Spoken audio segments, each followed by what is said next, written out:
Welcome to Vidya Talks channel. இன்றைக்கி எதை பற்றி பார்க்க போகிறோன்னா ஃபில்லாந்தஸ் அப்படிங்கிற ஜீனஸ் நேமில் வரக்கூடிய பிளான்ஸ் தான் பார்க்க போகிறோம். பொதுவாக பொட்டானிக்கல் நேம் பொறுத்த வரைக்கும் நமக்கு ரெண்டு நேம் இருக்கும். ஒன்று ஜீனஸ் நேம், இன்னொன்று ஸ்பீஷிஸ் நேம்னு ரெண்டு இருக்கும். இந்த ஃபில்லாந்தஸ் அப்படிங்கிறதுல ஃபில்லாந்தஸ் அமாரஸ்னு ஒன்று இருக்குது, ஃபில்லாந்தஸ் நெரூரி அப்படின்னு ஒன்று இருக்குது. ஸோ இதில் பார்த்தீங்கன்னா ஃபில்லாந்தஸ் அமாரஸ் வந்து கொஞ்சம் ஷார்ட்டாக இருக்கும்பாங்க, நெரூரி வந்து கொஞ்சம் லார்ஜாக இருக்கும், 60 சென்டிமீட்டர்ஸ் வரும் அப்படின்பாங்க, இது 30 சென்டிமீட்டர்ஸ் வரும் அப்படின்பாங்க. பட் இதுதானா அப்படிங்கிறது எனக்கு கன்ஃபார்மாக தெரியாது. ஸோ இதுக்கான எவிடென்சஸுமே வந்து கிளாஸிஃபிகேஷனில் நான் ரெஃபர் பண்ண வரைக்கும் அவ்வளோவா ப்ராப்பர் எவிடென்சஸ் இல்லை. நெரூரிக்கும் அமாரஸ்க்கும் டிஃப்ரென்ஸு. பட் ஸ்டில் இங்கே பார்த்தீங்கன்னா இது வந்து ரெண்டுமே வந்து கீழா நெல்லி தான். நம்ம தமிழை பொறுத்த வரைக்கும் ரெண்டுமே கீழா நெல்லி தான். நீங்கள் பார்த்தீங்கன்னா கீழா நெல்லின்னு பேர் வர காரணம் என்ன அப்படின்னா, இந்த லீஃப் இருக்குல்லையே, அந்த இந்த லீஃபுக்கு அடியில் பார்த்தீங்கன்னா வரிசையாக நெல்லிக்காய் மாதிரி சின்ன சின்னதாக இருக்கும். நெல்லிக்காயும் ஃபில்லாந்தஸுங்கிற ஜீனஸ் நேம்குள்ளே தான் வரும்.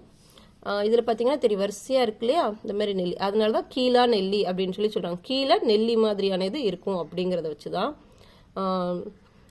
ஸோ நெல்லிக்காயும் இதே ஸ்பீஷீஸோடு சேர்ந்தது தான், புளி மாதிரியே தான் உள்ளது. இதில் பாருங்கள், இதுலேயும் வந்து வந்திருக்கும், இந்த இருக்கு இல்லையா, நெல்லிக்காய் மாதிரி சின்ன சின்னதாக வந்திருக்கா. அதனால் இதுவும் வந்து கீழா நெல்லின்னு தான் சொல்லுவாங்க. இதில் ஃபில்லாந்தஸ் நெரூரிலையும் அமாரஸ்லேயும் தான் வந்து நமக்கு ஃபில்லாந்தின் அப்படிங்கிற காம்பவுண்ட் வந்து ஆல்கலாய்டு வந்து நிறையா இருக்குது. அந்த ஆல்கலாய்டு தான் பார்த்தீங்கன்னா ஆன்டி மலேரியல் ஆக்டிவிட்டிக்கு வந்து ரொம்பவுமே யூஸ்ஃபுல்லாக இருக்குது.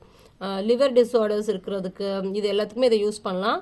இது வந்து பார்த்தீங்கன்னா ஒரு இந்த பிளான்ட் லீஃபும் இந்த இது சீடுமே யூஸ் பண்ணலாம், ரூட்டுமே யூஸ் பண்ணலாம். ரூட்லையுமே ஃபில்லாந்தின் இருக்குது. ரூட் யூஸ் பண்ணும்போது நல்லா க்ளீன் பண்ணி யூஸ் பண்ணலாம். இதை வந்து நம்ம டீ இது மாதிரி போடும்போது யூஸ் பண்ணிக்கலாம், கீரை மாதிரி சமைச்சு சாப்பிடலாம். ஸோ இந்த மாதிரி இதை டெய்லியுமே யூஸ் பண்ணலாம். இது ரொம்பவுமே யூஸ்ஃபுல்லான product. Thanks for listening. Thank you.